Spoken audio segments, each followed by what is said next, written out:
থেকে ফোনটা কেটে দিল। তখন বলল, তুই আমার রুমে কেন এসেছিস? আমি তোমার রুমে আসলে সমস্যা কোথায়? আর তুমি কার সাথে কথা বলছো? সেটা কি তোকে বলতে হবে? আপু, তুমি আমার সাথে এইভাবে কথা বলছো কেন? তোর সাথে আমার কথা বলতে ভালো লাগছে না। তুই আমার রুম থেকে বেরিয়ে যা। আমি আর কোনো কথা না বলে আপুর রুম থেকে বেরিয়ে আমার রুমে চলে আসলাম। বিছানায় বসে ভাবতে লাগলাম, আপুর হঠাৎ কি হলো? আমার মনে হয় তার ভালোবাসা অ্যাকসেপ্ট না করার কারণে আমার উপর রেগে আছে। আপুর এমন কথাই কেন জানি আমার অনেক খারাপ লাগছে। পরে ভাবলাম, রাগ করলে করুক, কিছুদিন পর এমনি ঠিক হয়ে যাবে। আর কিছু না ভেবে একটা ঘুম দিলাম। দুপুরের দিকে ঘুম থেকে উঠে দেখি একটা বাজার 10 মিনিট বাকি আছে, তাই কোনো রকম ফ্রেশ হয়ে মামিকে বাসা থেকে বেরিয়ে একটা রিক্সা নিয়ে রিয়ার কলেজের সামনে চলে আসলাম। কলেজের সামনে এসে দেখি রিয়া তার বান্ধবীদের সাথে বাহিরে দাঁড়িয়ে আছে। আমাকে দেখে ঋতু আর মিতুর থেকে বিদায় নিয়ে আমার সাথে রিক্সায় উঠে বসলো। তোর আসতে লেট হলো কেন? আসলে কলেজ থেকে গিয়ে ঘুমিয়ে পড়ছি, উঠতে একটু দেরি হয়ে গেছে, তাই আসতে একটু দেরি হয়েছে। ওহ। তারপর দুজনে কথা বলতে বলতে বাসায় চলে আসলাম। এবার রিয়া আমাকে রিক্সা ভাড়া দিতে দিল না, রিয়া এবার রিক্সা ভাড়া দিল। তারপর দুজনে বাসার ভিতরে ঢুকে যে যার রুমে চলে গেলাম। দেখতে দেখতে 10টা দিন চলে গেল। রিয়া আর তার বান্ধবীদের সাথে ভালো বন্ধুত্ব হয়েছে, কিন্তু আপু আমার সাথে ঠিকভাবে কথা বলে না।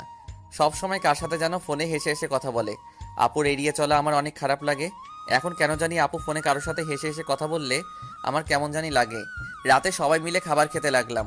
তখন নাদিয়া আপু বলল, মামা মামি, আমি কালকে ঢাকায় ফিরে যাব। আমার জরুরি কাজ আছে। তুই যাবি মানে? তাহলে রাসেল কি করবে? ও যাবে কিনা সেটা বলতে পারো। রাসেল, তুমি কি বলো? নাদিয়ার সাথে কি তুমি যাবে, নাকি তুমি আরো কিছুদিন থাকবে? না মামা মামি, আমিও আপুর সাথে কালকে চলে যাব। আমি থেকে কি করব? তাহলে ঠিক আছে। তা গাড়ি নিয়ে যাবে নাকি বাসে করে যাবে? না মামা, আমরা বাসে করে যাব। তুমি ড্রাইভারকে বলে দিও আমাদের বাস কাউন্টারে নামিয়ে দিয়ে আসতে। ঠিক আছে। হঠাৎ রিয়ার আবার কি হলো? ও খাবার না খেয়ে রুমে চলে গেল কেন? সেটা আমি বলবো কেমন করে? তুমি গিয়ে তোমার মেয়েকে জিজ্ঞেস করো। ঠিক আছে, ওর সাথে পরে কথা বলবো। এখন খাবার খাও। সবাই খাবার খেতে লাগলো। আমি খাবার খেয়ে রুমে চলে আসলাম। রুমে এসে দেখি টেবিলের উপর একটা কাগজ, লেখা আছে, রাসেল তুই একটু ছাদে আয়, আমি রিয়া, তোর সাথে কিছু কথা আছে। রিয়া হঠাৎ আমাকে ছাদে যেতে বলল কেন? আমি আর কোনো কিছু না ভেবে রুম থেকে বেরিয়ে ছাদে চলে গেলাম। ছাদে নিয়ে দেখি রিয়া ছাদের একটা কোথায় অন্যদিকে তাকিয়ে আছে।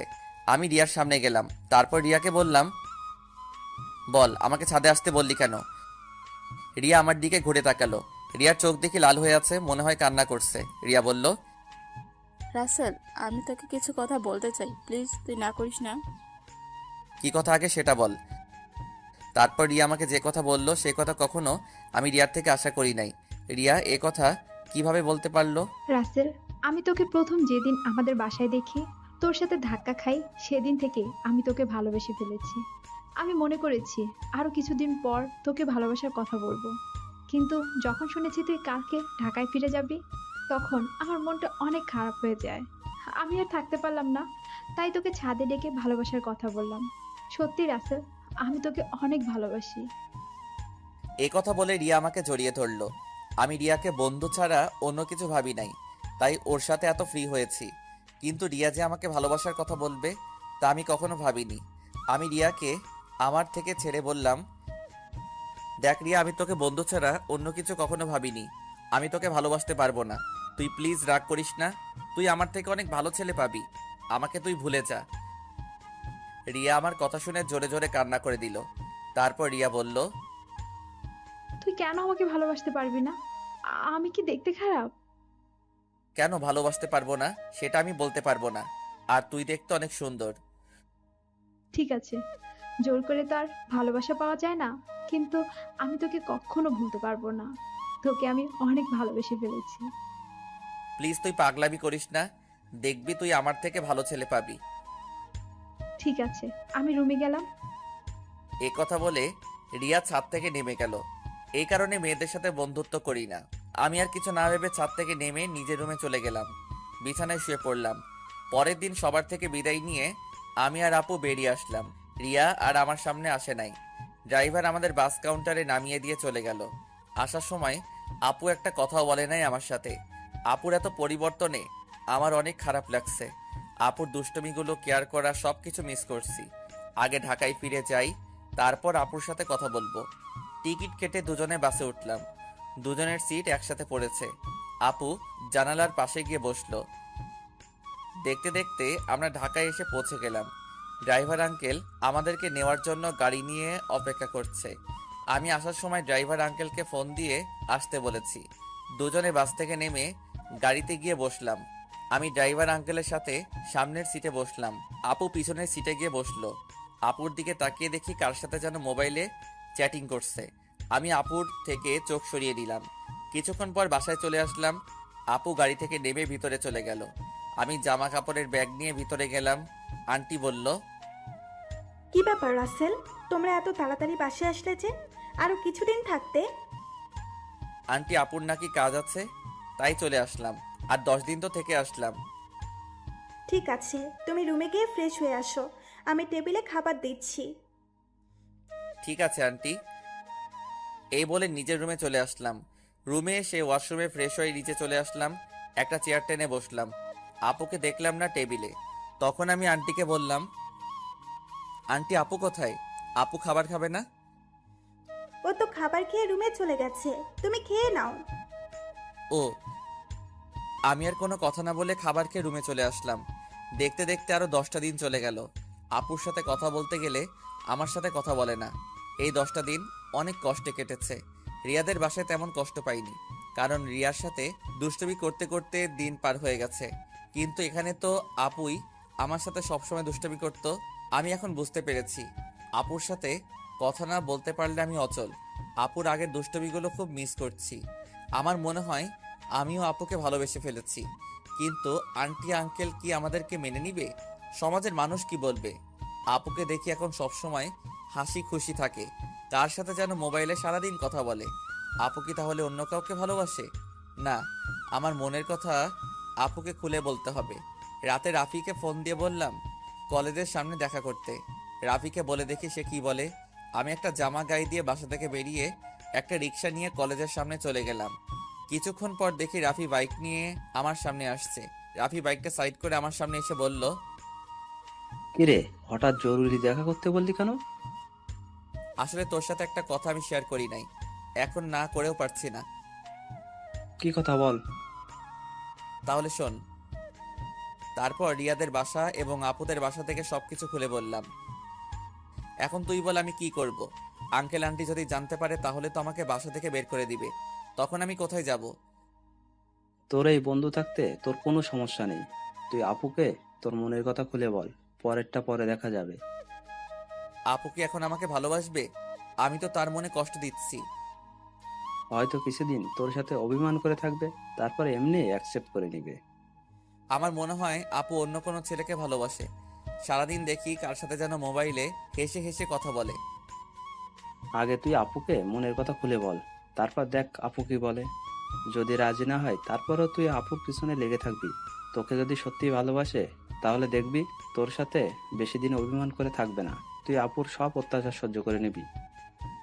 ঠিক আছে, আজকে আমি আপুকে মনের কথা খুলে বলবো। আমি আর থাকতে পারছি না। এই 10টা দিন আমি অনেক কষ্ট পেয়েছি। ওকে, চল তোকে বাসায় নামিয়ে দিই। ঠিক আছে চল। আমি রাফির বাইকে করে বাসায় চলে আসলাম। রাফি আমাকে নামিয়ে দিয়ে চলে গেল। বাসার ভিতরে ঢুকে দেখি একটা গাড়ি, কিন্তু গাড়িটা তো আঙ্কেলের না। তাহলে বাসায় কারা এসেছে? আমি দরজার সামনে দাঁড়িয়ে কলিং বেল চাপ দিলাম। খালা এসে দরজা খুলে দিল। আমি ভিতরে ঢুকে দেখি আপু শাড়ি পরে মেহমানদের সামনে বসে আছে। আবার একটা ছেলে দেখি তাদের সাথে আছে। আঙ্কেল দেখি বাসায়। সবাইকে অনেক খুশি খুশি লাগছে। আমাকে দেখে আঙ্কেল বলল, রাসেল, তুমি সকালে কোথায় গিয়েছিলে? আসলে আঙ্কেল রাফির সাথে ছিলাম। ও, তা দাঁড়িয়ে আছো কেন? বসো। দেখ, নাদিয়াকে ওরা দেখতে এসেছে।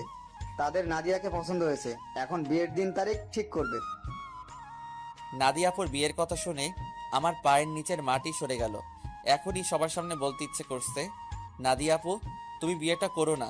আমি তোমাকে ছাড়া থাকতে পারবো না। আমি তোমাকে অনেক ভালোবেসে ফেলেছি, কিন্তু সেটা আর বলতে পারছি না। তাদের দেখে বোঝা যাচ্ছে তারা এই বিয়েতে অনেক খুশি। সবচেয়ে বড় কথা হলো আপুকেও দেখি অনেক খুশি। তাদের এই খুশির মাঝে আমার ভালোবাসার কথা বলতে পারবো না। আমি চাই না আমার কারণে তাদের খুশি নষ্ট হয়ে যাক। আর ছেলেটা দেখতে অনেক সুন্দর, আপুর সাথে ভালো মানাবে। আমি নিজের কষ্ট চেপে রেখে তখন আমি বললাম, তাহলে তো অনেক ভালো, তোমরা যেটা ভালো মনে করো। তোর কি ছেলেকে পছন্দ হয়েছে? ওনাকে পছন্দ না হওয়ার কি আছে, দেখতে অনেক সুন্দর, আপুর সাথে ভালো মানাবে। তাহলে আমরা বিয়ের দিন তারিখ ঠিক করতে পারি। তারপর তারা বিয়ের দিন তারিখ ঠিক করলো। আগামী শুক্রবার আপুর বিয়ে। আমি আর তাদের মধ্যে না থেকে নিজের রুমে চলে আসলাম। দরজা আটকে দিয়ে অনেক কান্না করতে লাগলাম। জীবনে কোনো মেয়েকে ভালোবাসি নাই, এই প্রথম একজনকে ভালোবাসলাম, কিন্তু তাকে আর বলতে পারলাম না। বলার আগেই তার বিয়ে ঠিক হয়ে গেল। হঠাৎ আমার মোবাইলটা বেজে উঠল। দেখি রিয়া ফোন দিছে। আজকে এতদিন পরে রিয়া আজকে ফোন দিছে। চোখের পানি মুছে ফোনটা রিসিভ করলাম। কিরে, কেমন আছিস? আছি কোনো রকম। তুই কেমন আছিস? আমি আলহামদুলিল্লাহ ভালো আছি। মামা মামি তারা কেমন আছে? সবাই ভালো আছে, কিন্তু তোর কথা কেমন জানি লাগছে। কি হয়েছে তোর? আমার তো কিছুই হয়নি।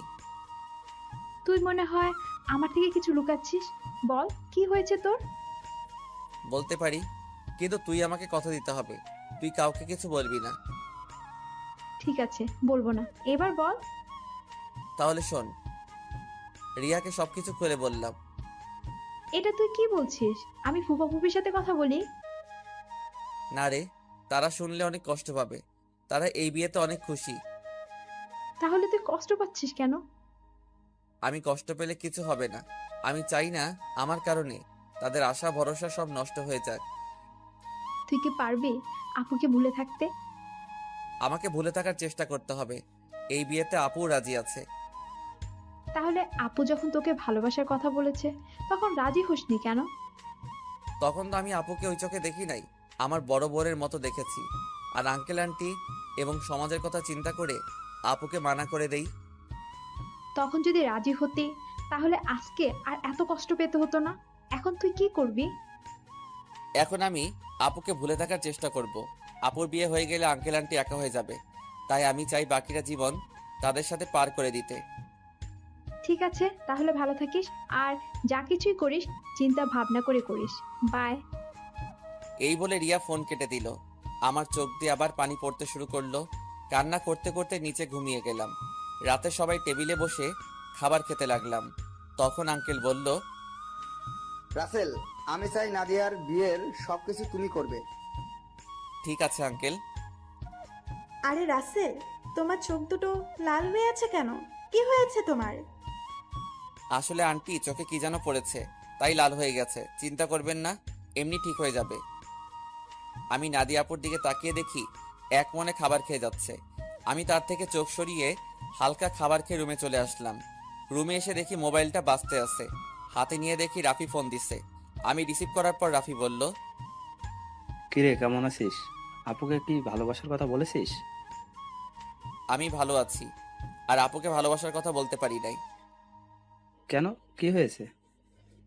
আপুর বিয়ে ঠিক হয়ে গেছে, তাই আর আমার মনের কথা খুলে বলতে পারি নাই। কি বলছিস তুই? কোথায় বিয়ে ঠিক হয়েছে? ছেলের বাড়ি কোথায় সেটা বলতে পারবো না। ছেলেটা দেখতে অনেক সুন্দর।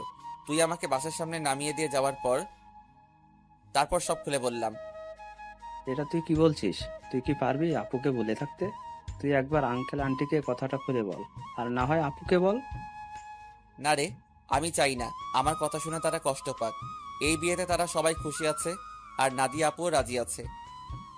আঙ্কেল আন্টির কথা চিন্তা করে নিজেকে কষ্ট দিবি? তুই কি থাকতে পারবি? শোন, আঙ্কেল আমাকে রাস্তা থেকে তুলে এনে তাদের বাসায় ঠাঁই দিছে। তাদের মতো একটা পরিবার পেয়েছি। আমার মতো এতিম ছেলেকে নিজের ছেলের মতো দেখেছে। তাহলে আমি এ কথা বলি কেমন করে? আর নাদিয়া আপুকে আমি ভুলে যাব? কিছুদিন গেলে সবকিছু ঠিক হয়ে যাবে। তুই মানুষ না রে, তুই একটা ফেরেশতা। তোর মতো বন্ধু পাওয়া ভাগ্যের ব্যাপার। ঠিক আছে, ভালো থাকিস। কালকে থেকে বিয়ের সবকিছু আমাকে করতে হবে, আজকে আঙ্কেল বলেছে। ওকে, ভালো থাকিস, আল্লাহ হাফেজ। এই বলে রাফি ফোন কেটে দিল। আমি নিজেকে যতই শক্ত রাখার চেষ্টা করি, কিন্তু আমি তা পারছি না। বারবার আপুর চেহারাটা চোখের সামনে ভেসে আসছে। আর কিছু না ভেবে ঘুমিয়ে পড়লাম। সকালে ঘুম থেকে উঠতে দেরি হয়ে গেছে। আজকে আমাকে কেউ ডাকতে আসে নাই। মনে হয় কাজে কামে বিজি সবাই। আমি বিছানা থেকে নেমে ওয়াশরুমে চলে গেলাম। ফ্রেশ হয়ে একটা জামা গায়ে দিয়ে নিচে আসলাম। নিচে এসে একজনকে দেখে আমি পুরো অবাক হয়ে গেলাম। আর কেউ নয়, আপুর সাথে যে ছেলের বিয়ে ঠিক হয়েছে সেই ছেলে। আমি এখনো ওনার নাম জানি না। আমাকে দেখে ডাক দিল, আসসালামু আলাইকুম দুলাভাই, কেমন আছেন? আলহামদুলিল্লাহ, ভালো আছি। তুমি কেমন আছো? আমিও ভালো আছি। দুলাভাইয়ের নামটা তো জানা হলো না, তা হঠাৎ বিয়ের আগে শ্বশুরবাড়িতে? আমার নাম রনি। নিজের অফিস দেখাশোনা করছি, আর আজকে নাদিয়াকে নিয়ে মার্কেটে যাব বিয়ের কেনাকাটা করতে। আমি চাই নাদিয়ার পছন্দ মতো সবকিছু কিনে দিতে। খুব ভালো, তা আপু কোথায়? নাদিয়া রেডি হয়ে আসছে, তুমিও আমাদের সাথে চলো। না দুলাভাই, আঙ্কেল আমাকে বিয়ের সবকিছুর দায়িত্ব দিছে।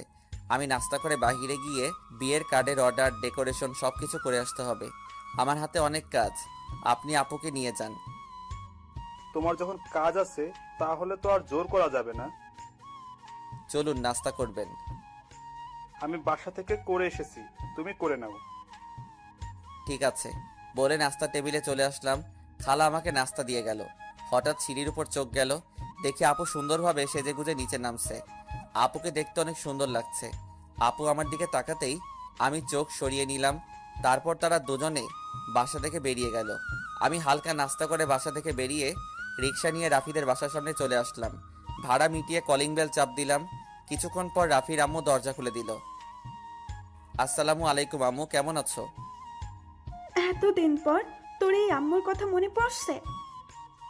সরি আম্মু, আমার ভুল হয়ে গেছে। আর কখনো এমন ভুল করব না। ঠিক আছে, এখন ভিতরে আয়। রাফি তার রুমে আছে, তুই ওর রুমে যা। আমি কফি পাঠিয়ে দিচ্ছি। ঠিক আছে আম্মু। আমি ভিতরে ঢুকে ওপরে রাফির রুমে যেতে লাগলাম। এবার আপনাদের বলি, রাফির আম্মু জানে আমার আব্বু আম্মু নেই, আমি একটা এতিম ছেলে। তখন রাফির আম্মু আমাকে বলে, কে বলেছে তোর আব্বু আম্মু নেই? আজকে আমি তোর আম্মু। এখন থেকে আমাকে আম্মু বলে ডাকবি। এখন আমার দুই ছেলে। এরপর থেকে রাফির আম্মুকে আমি আম্মু বলে ডাকি। রাফির রুমে এসে দেখি রাফি বিছানায় শুয়ে মোবাইল টিপতে আছে। আমাকে দেখে উঠে বসলো। কিরে, তুই কখন আসলি? এই তো কিছুক্ষণ আগে। তা তুই আসবি, আমাকে তো বললি না। আমি তো এমনি আসি নাই, আপুর বিয়ের সব দায়িত্ব আঙ্কেল আমাকে দিছে। আমি তো একা একা সবকিছু করতে পারবো না, তাই তোকে নিয়ে সবকিছু করব। নিজের ভালোবাসার মানুষের বিয়ের সব দায়িত্ব তুই পালন করবি, তোর কি একটুও কষ্ট হচ্ছে না? কষ্ট হলে তো কিছুই করার নেই। আঙ্কেল আন্টি সুখের জন্য আমি সবকিছু করতে রাজি আছি। এখন তাড়াতাড়ি রেডি হয়ে নে, হাতে অনেক কাজ আছে।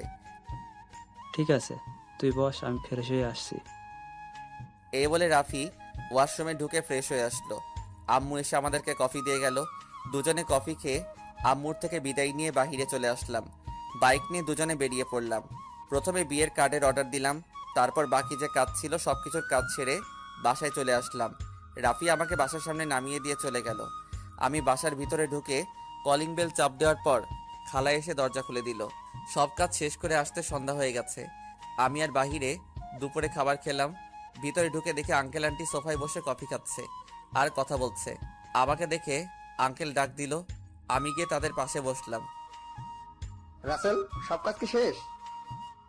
জি আঙ্কেল, কালকে সকালে ডেকোরেশনের সব লোক মালপত্র নিয়ে চলে আসবে, আর বিয়ের কার্ড কালকে বিকালে নিয়ে আসতে বলছে। ফুলের লোক গায়ে হলুদের দিন সকালে আসবে। ঠিক আছে, তুমি এখন রুমে গিয়ে ফ্রেশ হয়ে কিছুক্ষণ রেস্ট নাও। কালকে আবার কাজে লেগে পড়তে হবে। ঠিক আছে আঙ্কেল। এই বলে নিজের রুমে চলে আসলাম। ওয়াশরুমে ঢুকে ফ্রেশ হয়ে বিছানায় শুয়ে পড়লাম। রাতে খাবার খাওয়ার জন্য খালা ডেকে গেছে, তাই বিছানা থেকে উঠে নিচে চলে আসলাম। টেবিলের সামনে গিয়ে দেখি আঙ্কেল আন্টি আর আপু বসে আছে। আমি একটা চেয়ার টেনে বসলাম। আন্টি খাবার বেড়ে দিল। আপুর দিকে তাকিয়ে দেখি এক মনে খাবার খেয়ে যাচ্ছে। আমার দিকে একটাবার তাকালো না। আমি খাবার খেয়ে নিজের রুমে চলে আসলাম। তারপর বিছানায় শুয়ে পড়লাম। পরের দিন বিকালে বিয়ের কার্ড নিয়ে আসলাম। তখন আমি আঙ্কেলকে বললাম, আঙ্কেল, বিয়ের কার্ডগুলো কি করব? তোমার বন্ধু বান্ধব কতজন আছে তাদের একটা করে দিয়ে এসো। আমি কিছু রাখছি, আর বাকিগুলো নাদিয়াকে দিয়ে দেয়। আঙ্কেল, আমার তেমন বন্ধু নেই। আমার একমাত্র বন্ধু শুধু রাফি এবং তার পরিবার। ঠিক আছে, তাদের বিয়ের কার্ড দিয়ে এসো। আমি কিছু রাখছি, বাকিগুলো নাদিয়াকে দিয়ে আয়। আঙ্কেল কিছু কার্ড রাখলো, বাকিগুলো নিয়ে আপুর রুমের সামনে গেলাম। বাহির থেকে বললাম, আপু ভিতরে আসতে পারি? আয়। আমি ভিতরে ঢুকে দেখি আপু বিছানায় বসে আছে, কিন্তু অবাক করার বিষয় হলো আপুর চোখ দুটো লাল হয়ে আছে। আমাকে দেখে বলল, কেন এসেছিস? আসলে আপু, আঙ্কেল বলেছে বিয়ের কার্ডগুলো তোমাকে দিতে, তোমার বন্ধু বান্ধবকে দেওয়ার জন্য। ঠিক আছে, রেখে যা। আমি বিছানার উপরে কার্ডগুলো রেখে যেই না রুম থেকে বেরিয়ে যাব, তখন আপু আমাকে পেছন থেকে জড়িয়ে ধরে কান্না করে দিল। আমি আপুকে আমার দিকে ঘুরিয়ে বললাম, আপু তুমি কান্না করছো কেন? তুই কি মানুষ নাকি অন্য কিছু? আপু হঠাৎ এই কথা বলল কেন? আমাকে রিয়া ফোন করে সব বলে দিছে। তুই আমাকে ভালোবাসার কথা বললি না কেন? আমি তোমাকে যেদিন বলতে যাব সেদিন দেখি তোমাকে ছেলেপক্ষ দেখতে এসেছে, তাই আর বলি নাই। তুই তো আমাকে একটাবার বলে দেখতি, তোকে আমি এখনো অনেক ভালোবাসি। সেটা আর কখনো সম্ভব না। তোমার বিয়ে ঠিক হয়ে গেছে, এই বিয়েতে আঙ্কেল আন্টি অনেক খুশি। আমি চাই না তাদের মনে কষ্ট দিতে। তুই মা বাবার সুখের কথা চিন্তা করে নিজের ভালোবাসা কোরবানি দিবি? এছাড়া আমার কোনো উপায় নেই। ঠিক আছে, তুই যখন মা বাবার সুখের কথা চিন্তা করে আমাকে বিয়ে করবি না, তাহলে আমি রনিকে বিয়ে করব। কিন্তু কখনো রনিকে স্বামীর অধিকার দিব না। আমি তোকে ভালোবাসি আর সারা জীবন বেঁচে যাব। আপু তুমি এমন পাগলামি করো না, আমাকে তুমি ভুলে যাও। নিজের বাবা মার কথা একটাবার চিন্তা করো, তোমার এই বিয়েতে তারা অনেক খুশি। তুই আমার রুম থেকে বেরিয়ে যা। যে ছেলে নিজের ভালোবাসার মানুষকে অন্য ছেলের হাতে তুলে দিতে রাজি আছে, সে কখনো কাউকে ভালোবাসতে পারে না। আমি আর কোনো কথা না বলে নিজের রুমে চলে আসলাম। নিজের চোখ দিয়ে 2 ফোঁটা পানি পড়ে গেল। আপু, আমি তোমাকে অনেক ভালোবাসি। তুমি যদি আমার জায়গায় হতে, তাহলে তুমি তাই করতে। আমার কিছু করার নেই। দেখতে দেখতে বিয়ের দিন চলে এসেছে। আপুর বিয়েতে সবাই এসেছে। আজকে আপুর গায়ে হলুদ। আপুকে স্টেজে আনা হয়েছে। এক এক করে সবাই আপুকে হলুদ লাগাতে লাগলো। আমি একটু দূরে দাঁড়িয়ে দাঁড়িয়ে দেখতে লাগলাম। হলুদ শাড়িতে আপুকে অনেক সুন্দর লাগছে, যেন একটা পরী সামনে বসে আছে। রিয়া আমার সামনে এসে বলল, কি রে, এখানে দাঁড়িয়ে আছিস কেন? এমনি দাঁড়িয়ে আছি। তুই কি মনে করেছিস আমি কিছু বুঝি না? এখনো সময় আছে, তুই মামা মামিকে সবকিছু খুলে বল। না রে, আমি চাই না তাদের মনে কষ্ট দিতে। তোর কি কষ্ট হচ্ছে না? আমি চুপ হয়ে গেলাম। মনে মনে বললাম, আমার ভিতরটা ফেটে যাচ্ছে, কিন্তু আমি এখন কি করব? আমাকে চুপ থাকতে দেখে রিয়া আবার বলল, কি রে, কথা বলছিস না কেন? আমার ভালো লাগছে না, তুই আমাকে একটু একা থাকতে দে। রিয়া আর কোনো কথা না বলে চলে গেল। হঠাৎ আঙ্কেল আমার সামনে এসে বলল, কি ব্যাপার রাসেল, তুমি এখানে দাঁড়িয়ে আছো কেন? যাও, নাদিয়াকে হলুদ লাগিয়ে দিয়ে আসো। যাচ্ছি আঙ্কেল বলে স্টেজে উঠে নাদিয়া আপুর সাথে বসলাম। আপু আমার দিকে করুণ চোখে তাকালো। আমি একটু হলুদ আপুর গালে লাগিয়ে দিলাম। তারপর মিষ্টি আপুর মুখের সামনে ধরলাম, কিন্তু আপু খাচ্ছে না, আমার দিকে তাকিয়ে আছে।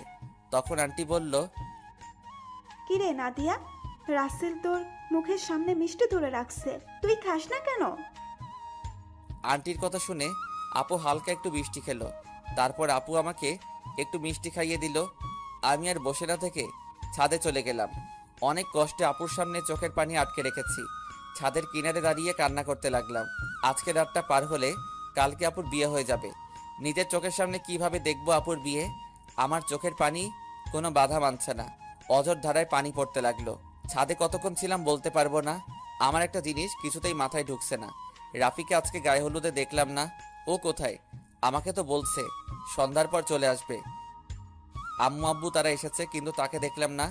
পকেট থেকে মোবাইলটা বের করে রাফিকে ফোন দিলাম, কিন্তু তার মোবাইল বন্ধ বলছে। আমি আর কিছু না ভেবেই নিচে নামতে যাব, হঠাৎ ছাদে কারো আসার শব্দ পেলাম। নিচের দিকে তাকিয়ে দেখি আপু ছাদের দিকে আসছে। আপু আমাকে দেখে হাত ধরে টেনে ছাদের কিনারে নিয়ে আসলো। তখন আপু বলল, নিজেকে এত কষ্ট দিচ্ছিস কেন রাসেল? এখনো সময় আছে। তুই আব্বু আম্মুকে সবকিছু খুলে বল। তুই যদি বলতে ভয় পাস তাহলে আমি বলি। না আপু, তুমি এই কাজ কখনো করবে না, তারা শুনলে অনেক কষ্ট পাবে। আমি চাই না তারা আমার কথা শুনে কষ্ট পাক। তুই কি পারবি আমাকে ছেড়ে থাকতে?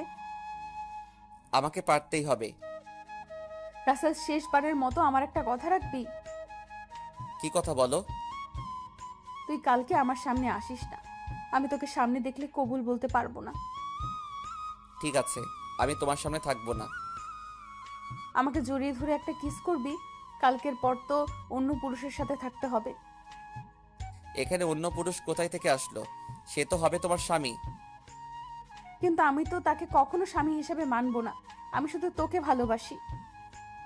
প্লিজ আপু, তুমি আমাকে ভুলে যাও। স্বামী সংসার নিয়ে নতুন জীবন শুরু করো। আমি কখনো তোকে ছাড়া নতুন জীবন শুরু করতে পারবো না।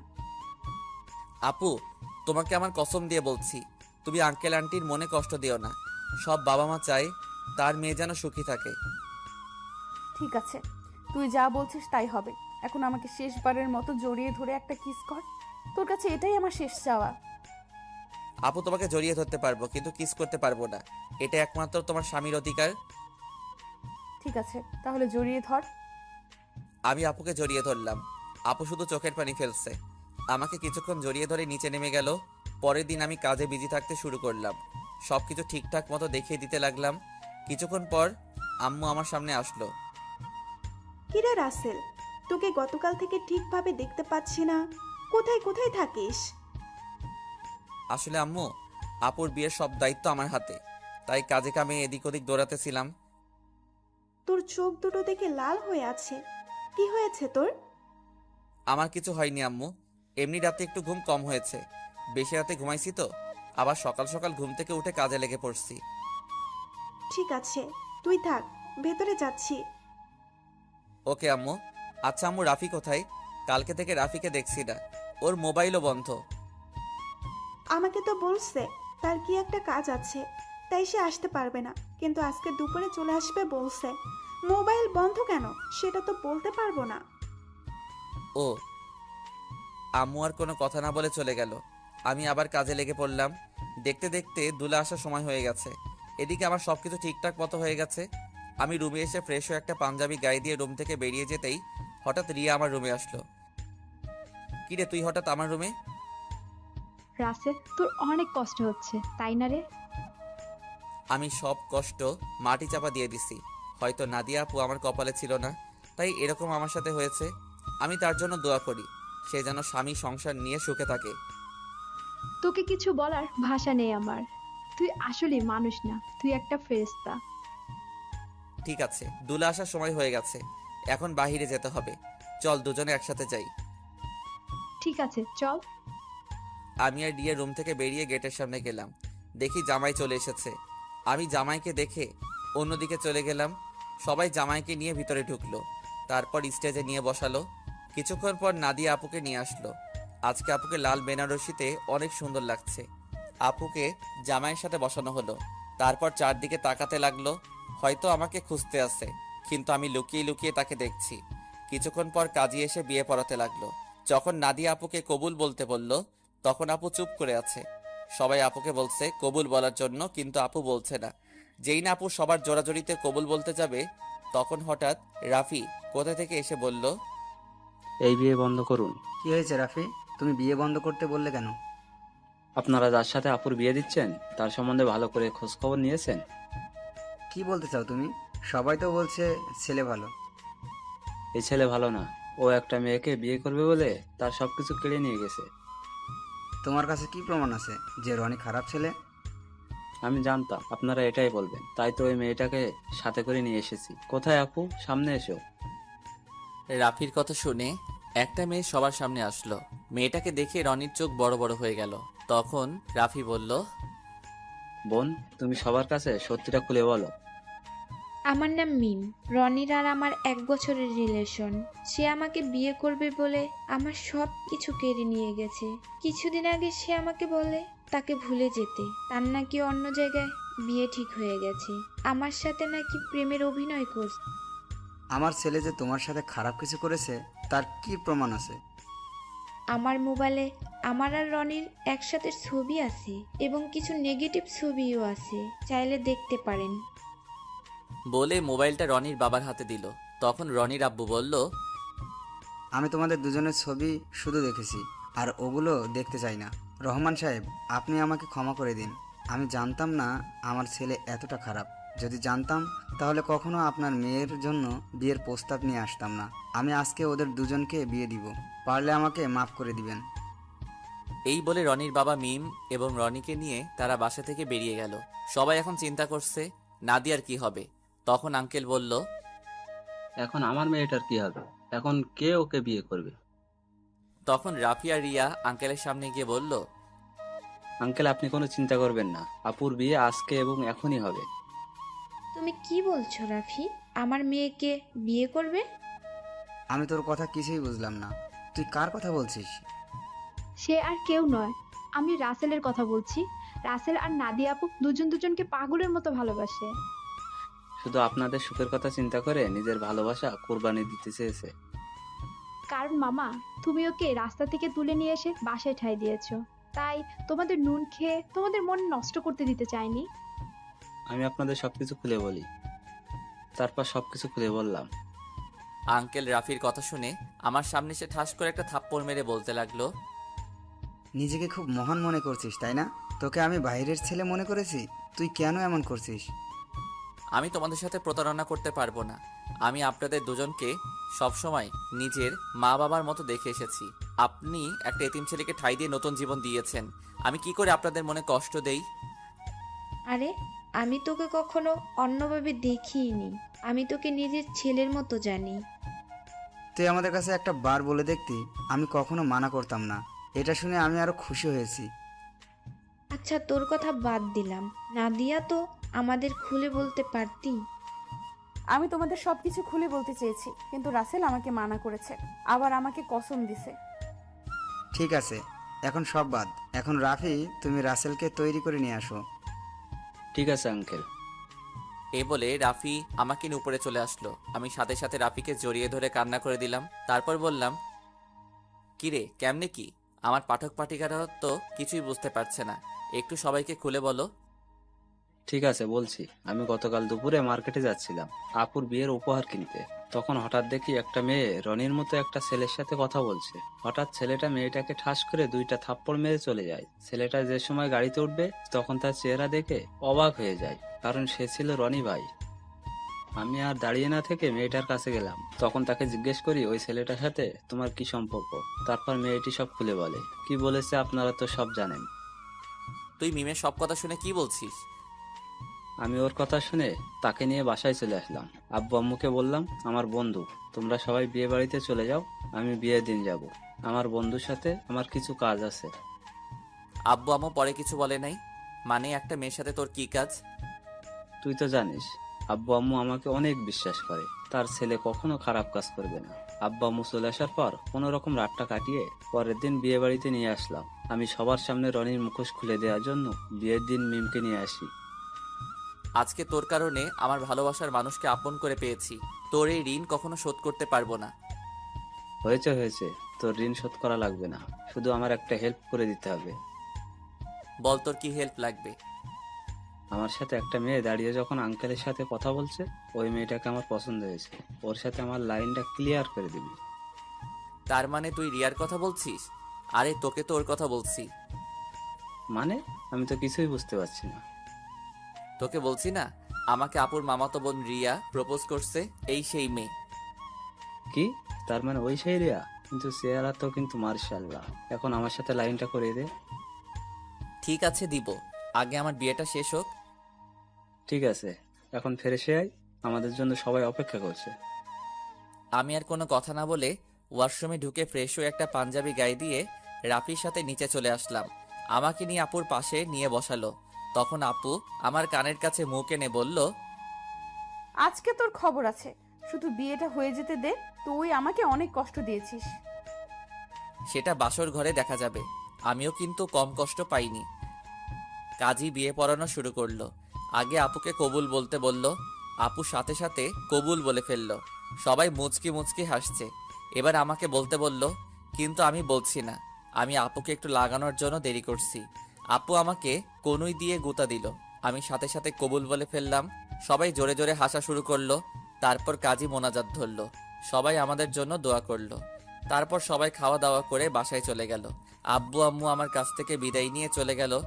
রাফি আমার সাথে থেকে গেল। এখন আমি আর রাফি ছাদে বসে আছি। ছাদে আসার সময় রিয়াকে বলেছি ছাদে আসার জন্য। আমি আর রাফি বসে বসে কথা বলছি। কিছুক্ষণ পর রিয়া ছাদে আসলো। তখন আমি বললাম, কি রে, তোর আসতে এত দেরি হলো কেন? দেরি কি আর এমনি হয়েছে? তোর বাসর ঘর সাজাতে দেরি হয়ে গেছে। এখন বল কি জন্য ডাকলি? হুম। আজকে বিয়েবাড়িতে একটা ছেলে তোকে দেখে পছন্দ করে, সে নাকি তোর সাথে প্রেম করতে চায়। আমার কথা শুনে রাফি মাথা নিচু করে ফেলছে। তখন রিয়া বলল, ছেলেটা কি জানতে পারি? সে আর কেউ নয়, আমার কলিজা, আমার জানের বন্ধু রাফি। তাহলে না বলে তোকে বলতে বলছে কেন? আসলে আজ পর্যন্ত রাফি কোনো মেয়ের সাথে প্রেম করে নাই। কেন জানি তোকে দেখে পছন্দ হয়, কিন্তু লজ্জার কারণে বলতে পারছে না, তাই আমাকে বলল তোর সাথে লাইন করে দেওয়ার জন্য। ঠিক আছে, তুই রুমে যা। আপু রুমে তোর জন্য অপেক্ষা করছে বাসর ঘরে। আমার অনেক ভয় করছে রে। এত ভয় কিসের? বিড়ালটা ঠিক মতো মারিস। ওই, এই বিড়াল আবার কোথায় থেকে আসলো? সেটা বাসর ঘরে গেলে আপু তোকে দেখিয়ে দিবে। এখন তুই যা, আমি ওর সাথে কথা বলবো। আচ্ছা ঠিক আছে, যাচ্ছি। আমার বন্ধুর যেন কিছু না হয়, তাহলে কিন্তু তোর মাথা ফাটিয়ে ফেলবো।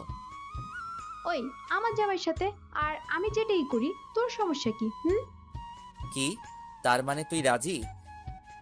আরে ওকে তো প্রথম দেখে আমি প্রেমে পড়ে গেছি, এখানে রাজি হওয়ার কি আছে?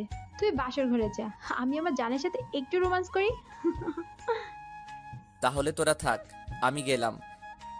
আমি আর কোনো কথা না বলে বাসর ঘরের সামনে চলে আসলাম। দোয়া দরুদ পরে আস্তে আস্তে রুমে ঢুকলাম। তারপর দরজা বন্ধ করে দিলাম। দরজা বন্ধ করে বিছানার দিকে তাকিয়ে যেটা দেখলাম, সেটা দেখে আমি পুরো অবাক হয়ে গেলাম। দেখি নাদিয়া আপু একটা লাঠি নিয়ে বিছানায় বসে আছে। আমি আপুর সামনে গেলাম। তখন আমি বললাম, আপু, তুমি লাঠি নিয়ে বসে আছো কেন? ঠাস করে একটা বাড়ি মেরে দিল। তখন আমি বললাম, তুমি আমাকে মারলে কেন? প্রথমে আপু বললি কেন? আপুকে আপু বলবো না তো কি বলবো? আবার ঠাস করে আরেকটা বাড়ি মারলো। তখন নাদিয়া বলল, আর একবার যদি আপু বলে ডাকিস তাহলে তোর মাথা ফাটিয়ে দেব। এখন থেকে আমার নাম এবং তুমি করে বলবি। তুমি করে তো সব সময় বলি, কিন্তু নাম ধরে কিভাবে বলবো? তুমি তো আমার থেকে বড়। কারণ এখন আমি তোর স্ত্রী, আমাকে নাম ধরে ডাকবি। ঠিক আছে, এখন থেকে নাম ধরে ডাকবো। তো এতক্ষণ কোথায় ছিলি? তোর আসতে এত লেট হলো কেন? আগে বলো, তুমি আমাকে তুই করে বলছো কেন? আমি তোমার স্বামী, আমাকে তুমি করে বলবে। ঠিক আছে বলবো, এখন বল আসতে দেরি হলো কেন? তাহলে শোনো। তারপর রাফি আর রিয়ার কথা খুলে বললাম। সেটা তো খুশির খবর। আজকে রাফির জন্য তোমাকে আমি আপন করে পেয়েছি। ও না থাকলে এতক্ষণ আমাকে বাসর ঘরে রনি থাকতো। ঠিকই বলেছ, ওর মতো বন্ধু পাওয়া ভাগ্যের ব্যাপার। ঠিক আছে, এখন উঁচু করে আসো, 2 রাকাত নফল নামাজ আদায় করতে হবে। করব, আগে আমাকে একটা কথার উত্তর দাও। বিয়ের আগে তোমাকে দেখছি সব সময় কার সাথে যেন হেসে হেসে কথা বলতে। তুমি কার সাথে কথা বলতে?